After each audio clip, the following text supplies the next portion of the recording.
जय श्री कृष्ण। आप समस्त वैष्णवों का हमारे YouTube चैनल पुष्टि हृदय में स्वागत है। पिछली वीडियो में हमने श्रीमद् भागवत महापुराण के महात्म्य के द्वितीय और तृतीय अध्याय का श्रवण किया था। इस वीडियो में हम अगले दो अध्याय चतुर्थ और पंचम दोनों का ही श्रवण करेंगे। पिछले अध्याय में नारद जी के कहने पर सनकादि मुनि गंगा तट पर आकर भागवत कथा सुनाने लगे और जब समस्त संसार में यह बात फैल गई तब सभी देवता, ऋषि मुनि, पशु पक्षी, मानव इत्यादि भी कथा श्रवण हेतु आए। तभी वहाँ पर एक बड़ा आश्चर्य हुआ। सबने देखा कि परम सुंदरी देवी भक्ति श्री भागवत के अर्थों का आभूषण पहने वहाँ पर पधारी है। इसी के साथ श्रीमद् भागवत महात्म्य के तृतीय अध्याय का समापन होकर चतुर्थ अध्याय प्रारंभ होता है।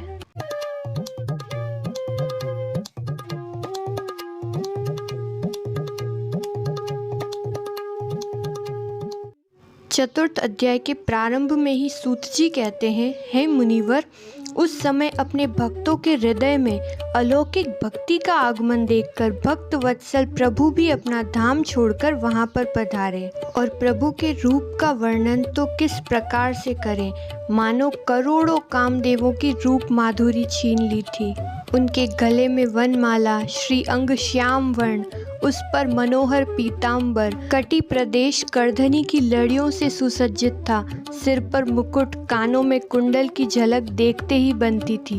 वक्ष स्थल पर कौस्तुभ मणि दमक रही थी और उनका ललित त्रिभंग स्वरूप देखकर ऐसा लग रहा था मानो समस्त भक्तों के हृदय को चुराएंगे। और प्रभु के साथ ही उनके नित्य के लोक के निवासी उद्धव आदि भी गुप्त रूप से कथा को सुनने आए थे। प्रभु के प्रकट होते ही चारों ओर जयकारे होने लगे, गुलाल, अबीर, पुष्पों की वर्षा होने लगी और समस्त वातावरण शंख की ध्वनि से गुंजायमान था। और उस सभा में बैठे प्रत्येक व्यक्ति की स्थिति देखकर ऐसा लग रहा था जैसे उन्हें अपने देह, चित्त और आत्मा की तो कोई सुध ही नहीं रही। उनकी ऐसी अवस्था देखकर नारद जी कहने लगे, मुनीश्वर, आज सप्ताह श्रवण की मैंने यह बड़ी ही अलौकिक महिमा देखी।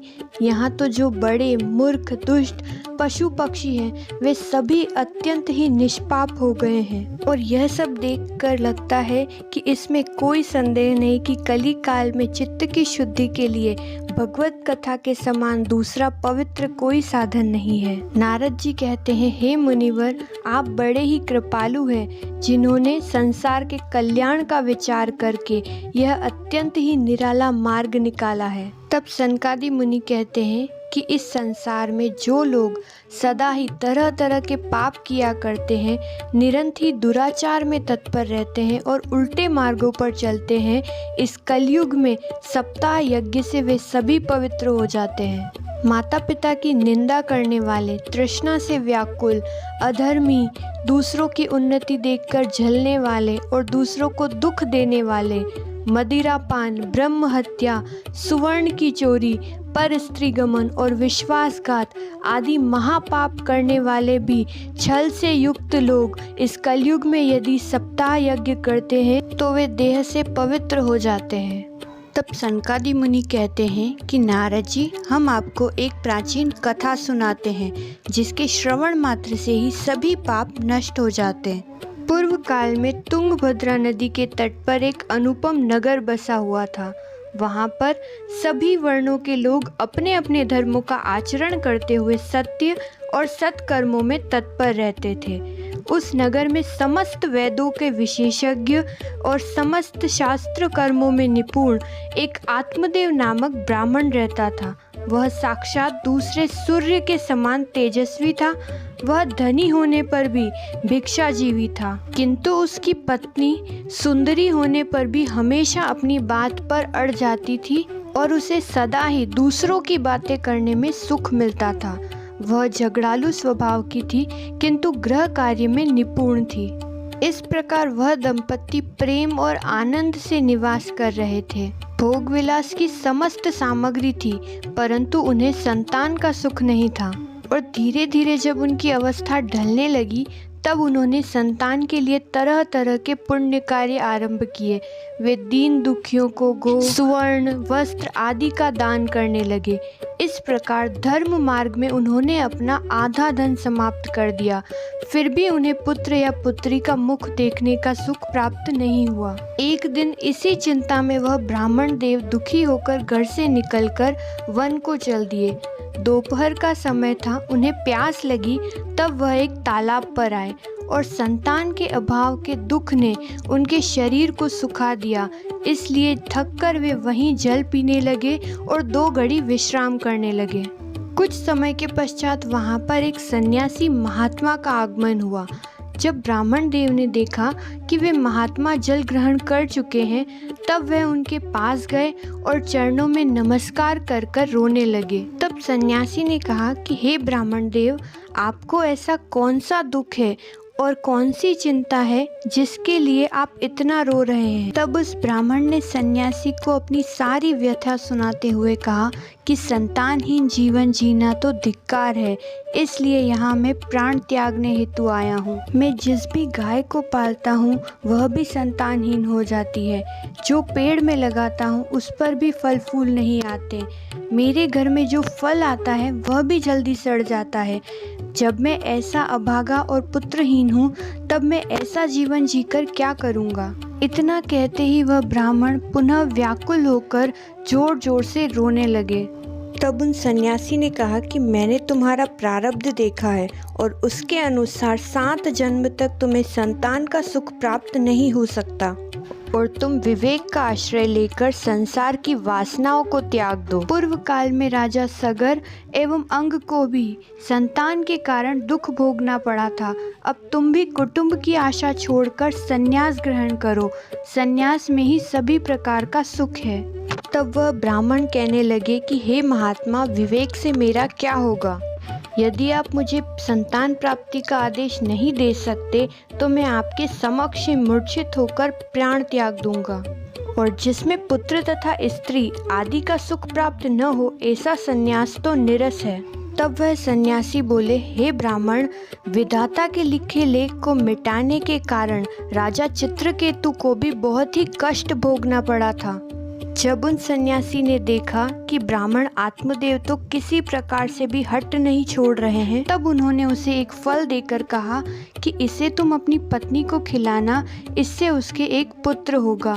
किंतु तुम्हारी स्त्री को 1 साल तक सत्य, शौच, दया, दान और एक समय ही अन्न खाने का नियम रखना चाहिए। यदि वह इन सभी नियमों का पालन करेगी तो बालक बहुत ही शुद्ध स्वभाव का होगा। ऐसा कहकर वह योगीराज अपने मार्ग पर चल दिए और ब्राह्मण भी अपने घर आ गया। घर आकर उसने अपनी स्त्री को वह फल खाने को दिया और स्वयं कहीं बाहर चला गया।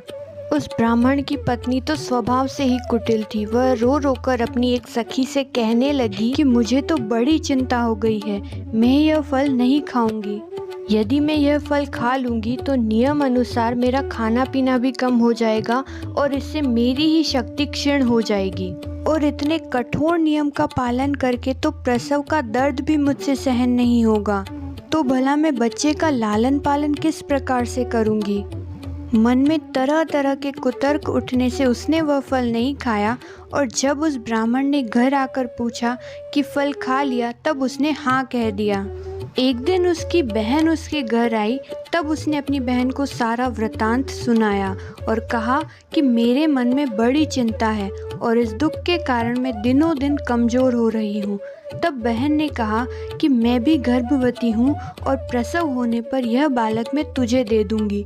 तब तक तू गर्भवती के समान घर में गुप्त रूप से रहना और इसके बदले में तुम मुझे और मेरे पति को कुछ धन दे देना। और यह जो फल सन्यासी महात्मा ने दिया है उसे तुम जाकर अपनी गाय को खिला दो। कुछ समय के पश्चात जब उस स्त्री के पुत्र हुआ, तब उसने अपने पति के हाथों वह पुत्र धुंधुली को दे दिया। जब पुत्र होने की सूचना धुंधुली ने अपने पति आत्मदेव को दी, तब वह ब्राह्मण बहुत प्रसन्न हुए। तब आत्मदेव ने ब्राह्मणों को दान दिया और मांगलिक कार्य किए। यह सब देखकर नगर के निवासी भी अति प्रसन्न हुए। तब ब्राह्मण पत्नी धुंधुली ने अपने पति आत्मदेव से कहा कि आप मेरी बहन को बुला लीजिए, वह इस बच्चे का लालन पालन अच्छे से करेगी। तब अपने पुत्र हेतु आत्मदेव जाकर धुंधुली की बहन को बुला लाए। तब माता धुंधुली ने उस बालक का नाम धुंधुकारी रखा। इसके 3 महीने बीतने पर उस गाय को भी एक मनुष्य आकार बालक हुआ, क्योंकि धुंधुली ने वह महात्मा द्वारा दिया हुआ फल उस गाय को खिला दिया था। यह सब देखकर आश्चर्यचकित होकर आसपास के लोग भी वह बालक देखने आने लगे। तब सभी कहने लगे कि आत्मदेव तो बड़ा ही भाग्यशाली है, स्वयं को भी इतने वर्षों के पश्चात पुत्र प्राप्ति हुई और उसकी गाय को भी एक मनुष्य आकृति बालक हुआ। आत्मदेव ने भी सर्वांग सुंदर, दिव्य, निर्मल और स्वर्ण के समान तेज वाला पुत्र देखकर उसका नाम भी गोकर्ण रखा। समय बीतने पर दोनों ही बालक जवान हुए। उनमें गोकर्ण तो बड़ा पंडित और ज्ञानी हुआ, किंतु धुंधुली का पुत्र धुंधुकारी बड़ा ही दुष्ट निकला। उसने गलत कामों में पड़कर अपने पिता की सारी संपत्ति नष्ट कर दी और एक दिन माता पिता को मार पीट कर घर के सभी बर्तन आदि उठाकर ले गया। इस प्रकार जब समस्त संपत्ति नष्ट हो गई, तब आत्मदेव फूट फूट कर रोने लगा और कहने लगा कि इससे अच्छा तो मैं संतानहीन ही रहता। मेरे घर में तो ऐसे कुपुत्र ने जन्म लिया है जिसके कारण मुझे अभी ही प्राण त्यागने पड़ेंगे। उसी समय उस गाय का पुत्र गोकर्ण आकर अपने पिता को वैराग्य का उपदेश देते हुए समझाने लगा कि पिताजी, यह संसार अमर है, यह अत्यंत दुख रूप और मोह में डालने वाला है। देवराज इंद्र और चक्रवर्ती राजाओं को भी कुछ सुख नहीं है, सुख तो केवल विरक्त एकांत जीवी मुनि को है, और मोह से तो नरक की प्राप्ति होती है। यह शरीर तो किसी भी हाल में नष्ट होगा, इसलिए सब कुछ छोड़कर आप वन में चले जाइए। गोकर्ण के यह वचन सुनकर आत्मदेव वन में जाने के लिए तैयार हो गया और उससे कहने लगा, बेटा, वन में रहकर मुझे क्या करना चाहिए, यह मुझे तुम विस्तार पूर्वक कहो। तब गोकर्ण ने कहा, हे पिता, यह शरीर हड्डी, मांस और रुधिर का पिंड है, इसे आप मैं मानना छोड़ दीजिए। आप तो वन में जाकर एकांत चित्त होकर वैराग्य रस के रसिक होकर भगवान की भक्ति में लगे रहें, यही सबसे बड़ा धर्म है, और निरंतर प्रभु के चरणों का ध्यान करें और जल्द से जल्द दूसरों के गुण और दोषों का विचार करना छोड़कर एकमात्र भगवत सेवा और भगवान की कथाओं के रस का पान करें। इस प्रकार पुत्र की वाणी से प्रभावित होकर आत्मदेव ने घर छोड़ दिया और वन की यात्रा की। उस समय उनकी आयु 60 वर्ष हो चुकी थी, फिर भी बुद्धि में पूरी दृढ़ता थी। रात दिन वे भगवत सेवा और पूजा करने लगे और नियम पूर्वक भागवत के 10वें स्कंद का पाठ करने से उन्हें प्रभु की शरण प्राप्त हुई।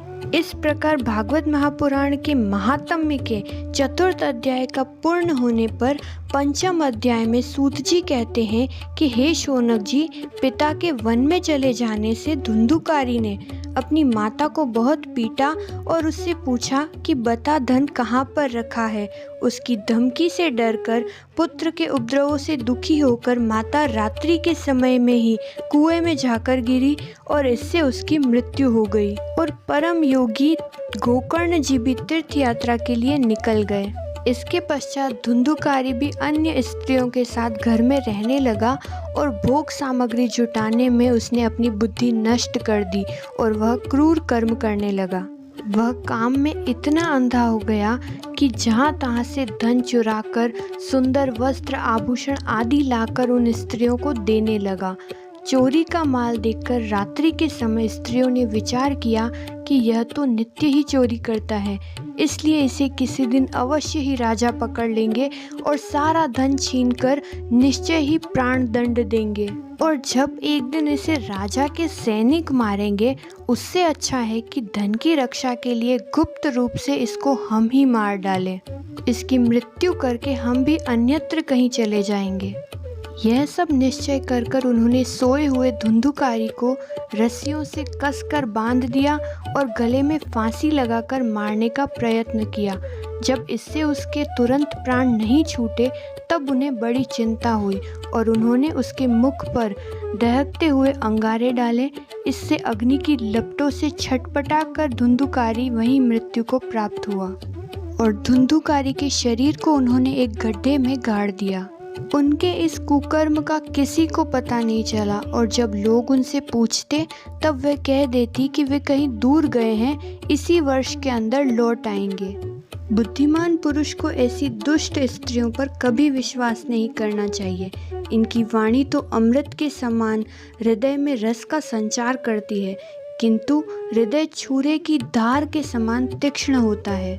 इसके पश्चात वह स्त्रियां धुंधुकारी की बची हुई संपत्ति लेकर वहां से चली गई और धुंधुकारी की आत्मा 10 दिशाओं में भटकती रह गई। कुछ समय के पश्चात जब गोकर्ण जी को इस बात का पता चला, तब उन्होंने गया जी में अपने भाई के श्राद्ध किए और जिस भी तीर्थ में जाते वहां पर वे श्राद्ध करते। इस प्रकार घूमते घूमते गोकर्ण जी अपने नगर में आए और रात्रि के समय दूसरों की दृष्टि से बचकर सीधे अपने घर के आंगन में सोने के लिए पहुंचे। वहां अपने भाई को सोया देखकर आधी रात के समय धुंधुकारी ने अपना बड़ा विकट रूप दिखाया। वह कभी भेड़, कभी हाथी, कभी भैंसा और कभी अग्नि रूप धारण करता। अंत में वह मनुष्य आकार में प्रकट हुआ। ऐसी विपरीत अवस्था देखकर गोकर्ण जी ने निश्चय किया कि यह कोई दुर्गति को प्राप्त हुआ जीव है। तब उन्होंने उससे धैर्यपूर्वक पूछा कि तुम कौन हो और रात्रि के समय मुझे ऐसे भयानक रूप क्यों दिखा रहे हो? तुम्हारी यह दशा किस प्रकार से हुई है? सूत जी कहते हैं कि गोकर्ण के इस प्रकार पूछने पर वह बार बार जोर जोर से रोने लगा। उसमें बोलने की शक्ति नहीं थी, इसलिए उसने केवल संकेत मात्र किया। तब गोकर्ण ने अंजुलि में जल भरकर उसे अभिमंत्रित कर कर उस पर छिड़का। इससे उसके कुछ पापों का क्षमन हुआ और वह इस प्रकार कहने लगा। प्रेत बोला कि मैं तुम्हारा भाई हूँ और मेरा नाम धुंधुकारी है। मैंने अपने ही दोष से अपना ब्राह्मणत्व नष्ट कर दिया। मेरे कुकर्मों की तो कोई गिनती ही नहीं है और अंत में उन कुलटा स्त्रियों ने मुझे तड़पा तड़पा कर मार डाला। इसी से मैं प्रेत योनि में पड़कर इस दुर्दशा को भोग रहा हूँ। हे भाई, कृपा करके मुझे जल्द से जल्द ही इस योनि से छुड़ाओ। गोकर्ण ने धुंधुकारी की सारी बातें सुनी और उससे कहा कि मुझे इस बात का बड़ा आश्चर्य है कि मैंने तुम्हारे लिए विधि पूर्वक गया जी में पिंडदान किया, फिर भी तुम इस प्रेत योनि से मुक्त कैसे नहीं हुए? यदि गया श्राद्ध से भी तुम्हारी मुक्ति नहीं हुई है, तब इसका कोई और उपाय नहीं है। तुम ही बताओ अब मुझे क्या करना चाहिए? तब उस प्रेत ने कहा कि मेरी मुक्ति तो सैकड़ों गया श्राद्ध करने से भी नहीं हो सकती। अब तुम ही इसका कुछ उपाय सोचो। प्रेत की यह बात सुनकर गोकर्ण को बड़ा आश्चर्य हुआ और वे कहने लगे कि यदि सैकड़ों गया श्राद्धों से भी तुम्हारी मुक्ति नहीं हो सकती, तब तो तुम्हारी मुक्ति असंभव है। तुम अपने स्थान पर निर्भय होकर रहो, मैं विचार करके तुम्हारी मुक्ति के लिए दूसरा उपाय करूँगा। गोकर्ण की आज्ञा पाकर धुंधुकारी वहां से अपने स्थान पर गए और गोकर्ण ने रात भर विचार किया, तब भी उन्हें कोई दूसरा उपाय नहीं सूझा। प्रातःकाल जब लोगों ने देखा कि गोकर्ण आए हैं, तब वे उनसे मिलने आए। गोकर्ण ने सभी लोगों को रात्रि में हुआ सारा वृतांत सुनाया। तब वहाँ विद्वान, ज्ञानी, वेदज्ञ थे। उन्होंने शास्त्रों को उलट पुलट कर देखा, तब भी उन्हें मुक्ति का कोई उपाय नहीं मिला। तब गोकर्ण जी ने निश्चय करके अपने तपोबल से सूर्य की गति को रोक दिया और उनकी स्तुति करने लगे। हे भगवान, आप समस्त संसार के साक्षी हैं, मैं आपको नमस्कार करता हूँ। आप कृपा करके मेरे भाई धुंधुकारी की मुक्ति का साधन बताइए। तब सूर्यदेव ने प्रसन्न होकर स्पष्ट शब्दों में कहा कि श्रीमद् भागवत के सप्ताह पारायण से ही उसकी मुक्ति हो सकती है। सूर्यदेव के इन धर्ममय वचनों को वहां पर सभी ने सुना था। तब गोकर्ण जी भी निश्चय करके कथा सुनाने के लिए तैयार हो गए। आसपास के गांवों से भी अनेक लोग कथा श्रवण हेतु आए। जब गोकर्ण जी व्यास गद्दी पर बैठकर कथा कहने लगे, तब वहां पर वह प्रेत भी आ पहुंचा और इधर उधर बैठने के लिए स्थान ढूंढने लगा। इतने में ही उसकी दृष्टि एक सीधे रखे हुए 7 गांठ के बांस पर पड़ी। उसी के नीचे के छिद्र में घुसकर वह कथा सुनने हेतु बैठ गया। वायु रूप होने के कारण वह कहीं बाहर नहीं बैठ सकता था, इसलिए वह बांस में घुसकर बैठ गया। गोकर्ण जी ने एक वैष्णव ब्राह्मण को मुख्य श्रोता बनाया और प्रथम स्कंद से ही स्पष्ट स्वर में कथा सुनानी आरंभ कर दी। सायंकाल में जब कथा को विश्राम दिया तब वहाँ पर एक बड़ी विचित्र बात हुई। सभी सभासद देखते रह गए। उस बांस की एक गांठ तड़-तड़ शब्द करती हुई फट गई। इसी प्रकार दूसरे सायंकाल में दूसरी गांठ फटी और तीसरे दिन उसी समय तीसरी। इस प्रकार 7 दिनों में 7 गांठों को छोड़कर धुंधुकारी 12 स्कंदों के सुनने से पवित्र होकर प्रेत योनि से मुक्त हो गया और दिव्य रूप धारण करके सबके सामने प्रकट हुआ। प्रेत को इतना दिव्य स्वरूप में देखकर सभी आश्चर्यचकित थे। उसने तुरंत अपने भाई गोकर्ण को प्रणाम करके कहा कि भाई, तुमने कृपा करके मुझे प्रेत योनि की यातनाओं से मुक्त करा दिया। यह प्रेत पीड़ा का नाश करने वाली श्रीमद् भागवत कथा धन्य है तथा श्री कृष्णचंद्र के धाम की प्राप्ति कराने वाला इसका सप्ताह पारायण भी धन्य है। श्रीमद् भागवत कथा के सप्ताह श्रवण मन, वचन और कर्म द्वारा किए हुए नए पुराने छोटे बड़े सभी प्रकार के पापों को भस्म कर देता है। विद्वानों ने देवताओं की सभा में भी कहा है कि जो भी लोग अपने जीवन में एक बार भी श्रीमद् भागवत की कथा नहीं सुनते हैं, उनका तो जन्म ही व्यर्थ है। संसार के मोह में पड़कर लालन पालन करके यदि इस शरीर को हष्ट पुष्ट और बलवान बना भी लिया, किंतु श्रीमद् भागवत कथा नहीं सुनी तो इससे क्या लाभ होगा। इस लोक में सप्ताह श्रवण करने से भगवान की शीघ्र ही प्राप्ति हो सकती है। अतः सब प्रकार के दोषों की निवृत्ति के लिए एकमात्र यही साधन है। जो अन्न प्रातः काल पकाया जाता है वह सायंकाल तक बिगड़ जाता है। फिर उसी के रस से पुष्ट हुए इस शरीर की नित्यता किस प्रकार है। धुंधुकारी के लिए वैकुंठ से एक विमान उतरा। उससे सब और मंडलाकार प्रकाश फैल रहा था। सब लोगों के सामने ही धुंधुकारी उस विमान पर चढ़ गया। तब उस विमान पर आए हुए पार्षदों को देखकर उनसे गोकर्ण ने यह बात कही। गोकर्ण ने पूछा, हे भगवान के प्रिय, यहाँ तो हमारे अनेकों शुद्ध हृदय श्रोतागण हैं। उन सब के लिए आप लोग एक साथ बहुत से विमान क्यों नहीं लाए। हम देखते हैं कि यहाँ सभी ने समान रूप से कथा सुनी है, फिर फल में इस प्रकार का भेद क्यों। तब प्रभु के सेवकों ने कहा कि हे गोकर्ण, इस फल भेद का कारण इनके श्रवण का भेद ही है। यह ठीक है कि श्रवण तो सबने समान रूप से किया, किंतु इसके जैसा मनन किसी ने नहीं किया। इसी से एक साथ भजन करने पर भी उनके फलों में भेद रहा। इस प्रेत ने 7 दिनों तक निराहार रहकर श्रवण किया और सुने हुए विषय का स्थिर चित्त से खूब मनन किया। जो ज्ञान दृढ़ नहीं होता है वह व्यर्थ हो जाता है। इसी प्रकार ध्यान न देने से, श्रवण का, संदेह से, मंत्र का और चित्त के इधर उधर भटकते रहने से जप का भी कोई फल नहीं होता। गुरुजनों में विश्वास, दीनता का भाव और मन के दोषों पर विजय और कथा में चित्त की एकाग्रता इत्यादि नियमों का पालन किया जाए तो श्रवण का यथार्थ फल मिलता है। यदि ये श्रोता फिर से श्रीमद् भागवत कथा सुने तो निश्चय ही सबको वैकुंठ की प्राप्ति होगी और गोकर्ण जी, आपको तो भगवान स्वयं आकर गोलोक धाम ले जाएंगे। श्रावण मास में गोकर्ण जी ने फिर उसी प्रकार सप्ताह क्रम से कथा कही और उन श्रोताओं ने उसे फिर से सुना।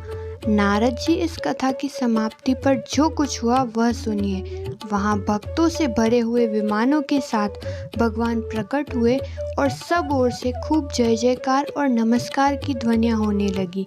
भगवान स्वयं हर्षित होकर अपने पंचजन्य शंख की ध्वनि करने लगे। उन्होंने गोकर्ण को हृदय से लगाकर अपने ही समान बना लिया। उन्होंने क्षण भर में ही अन्य सब श्रोताओं को भी मेघ के समान श्याम वर्ण, रेशमी पीताम्बरधारी, किरीट और कुंडल आदि से विभूषित कर दिया। उस गांव में जितने भी जीव थे वे सभी गोकर्ण जी की कृपा से विमानों पर चढ़ गए। इस प्रकार भक्त वत्सल भगवान श्री कृष्ण कथा श्रवण से प्रसन्न होकर गोकर्ण जी को साथ ले अपने ग्वाल बालों के प्रिय गोलोक धाम में चले गए।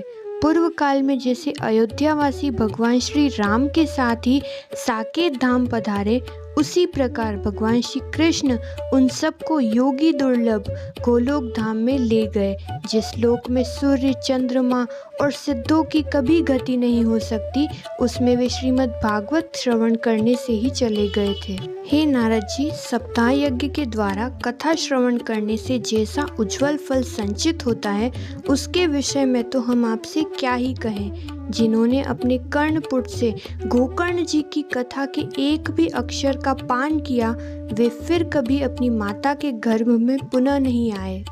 जिस गति को लोग वायु, जल या पत्ते खाकर, शरीर सुखाने से, बहुत काल तक घोर तपस्या करने से और योग अभ्यास से भी नहीं पा सकते, उसे वे सप्ताह श्रवण से सहज में ही प्राप्त कर लेते हैं। इस परम पवित्र इतिहास का पाठ चित्रकूट पर विराजमान मुनीश्वर शांडिल्य भी ब्रह्मानंद में मग्न होकर करते रहते हैं। यह कथा बड़ी ही पवित्र है। इसके एक बार श्रवण से ही समस्त पाप नष्ट हो जाते हैं, और यदि इस कथा का पाठ श्राद्ध के समय किया जाए तो इससे पितृगण को बड़ी तृप्ति होती है और नित्य पाठ करने से मोक्ष की प्राप्ति होती है। श्रीमद् भागवत महात्म्य की यह कथा आपको कैसी लगी हमें ज़रूर बताइएगा, और यदि आपको कहीं भी कोई त्रुटि लगे तो हमें कमेंट करके बताइए, और इसे अन्य वैष्णवों के साथ भी शेयर कीजिएगा। जय श्री कृष्ण।